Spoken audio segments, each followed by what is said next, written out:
পদ্মা সেতু অথবা মেট্রো রেলের ম্যানেজমেন্ট কিন্তু বাংলাদেশিদের হাতে না। বাংলাদেশিরা এখানে চাকরি করে, এগুলো বিদেশি কোম্পানিই করে দিয়েছে। বিদেশি কোম্পানি আগামী 20-25 বছর এখান থেকে টোল আদায় করা, ম্যানেজমেন্টের দায়িত্ব কিন্তু তাদের উপরে। আপনি এখনো দেখবেন যে কোনো সাইটে যান, আপনি মেট্রো রেলের সাইটে দেখবেন চাইনিজ ইঞ্জিনিয়ার, থাই ইঞ্জিনিয়াররা কাজ করছে। আপনি পদ্মা রেলের সাইটে যান, আপনি দেখবেন প্রচুর ইঞ্জিনিয়াররা কাজ করছে। তাহলে আপনার বিদেশি ইঞ্জিনিয়ার আনতে হইল কেন? প্রশ্ন হচ্ছে আপনার হাতে অপশন আছে দুইটা।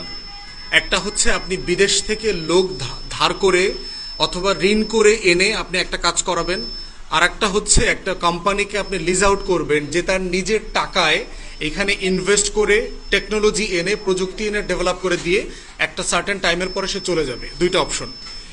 চীন এবং জাপান থেকে শুরু করে যারা পদ্মা সেতু মেট্রো রেল করে দিয়েছে, এটা তো ঋণ করে দিয়েছে। এই টাকাটা আগামী 10-20 বছর আমাকে টাকা ফেরত দিতে হবে সুদ এবং ইনফ্লেশন অ্যাডজাস্ট করে।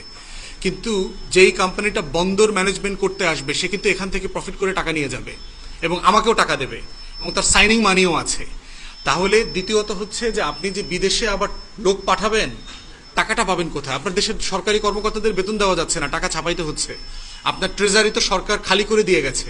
আপনার তো পকেটে এত টাকা নাই যে আপনি 500 ইঞ্জিনিয়ারকে বিদেশে ট্রেন করে নিয়ে তারপরে এনে এই কাজটা করাবেন। এটা তো করাতে পারছি না আমরা। এই জন্য হচ্ছে, আর প্রযুক্তি হচ্ছে যে আপনি কিনে নিজ প্রযুক্তি কখনো আনতে পারবেন না। প্রযুক্তি ট্রান্সফারের আলাদা চুক্তি লাগে এবং সেইটা কার কাছ থেকে আনবেন?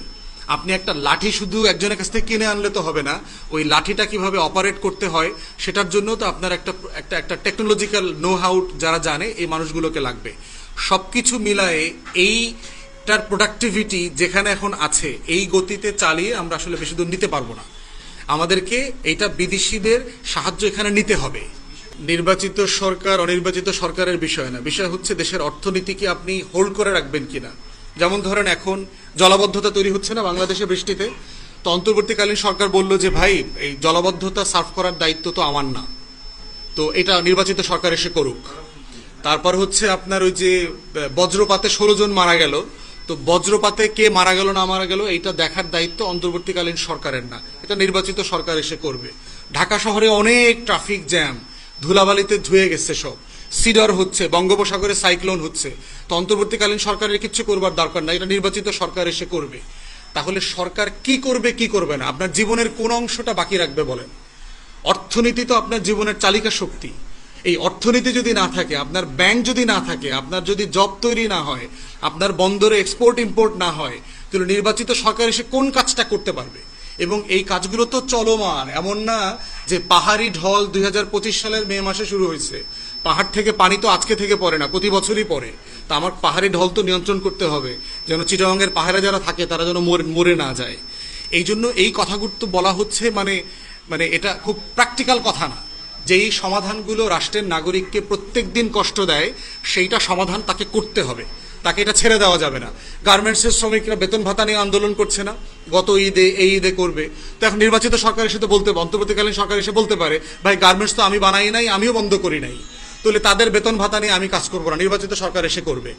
ঈদের মৌসুমে এই ট্রাফিক পুলিশ নিয়ন্ত্রণ করা, মোবাইল কোড দিয়ে ধরাধরি করতে হয়েছে না, ঈদ যাত্রা আরামদায়ক হয়েছে না?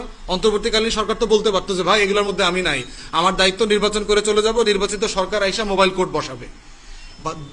দেশ তো এইভাবে চলতে পারে না যে আপনি এইটা আপনার পছন্দের এইটা চান সে করুক, আবার এইটা চান আবার সে করুক না। রাষ্ট্রের জন্য যেটা করণীয় দেশের স্বার্থে, মানুষের স্বার্থে, সেইটা অন্তর্বর্তীকালীন সরকারকে কন্টিনিউ করে যেতে হবে। যেখানে মতামত নেওয়া প্রয়োজন, রাজনৈতিক দলের সাথে বসা প্রয়োজন, সেখানে বসবে, কথা বলবে, মতামত নেবে। আবার যেটা করতে সবাই একমত হচ্ছে না সেটা করবে না।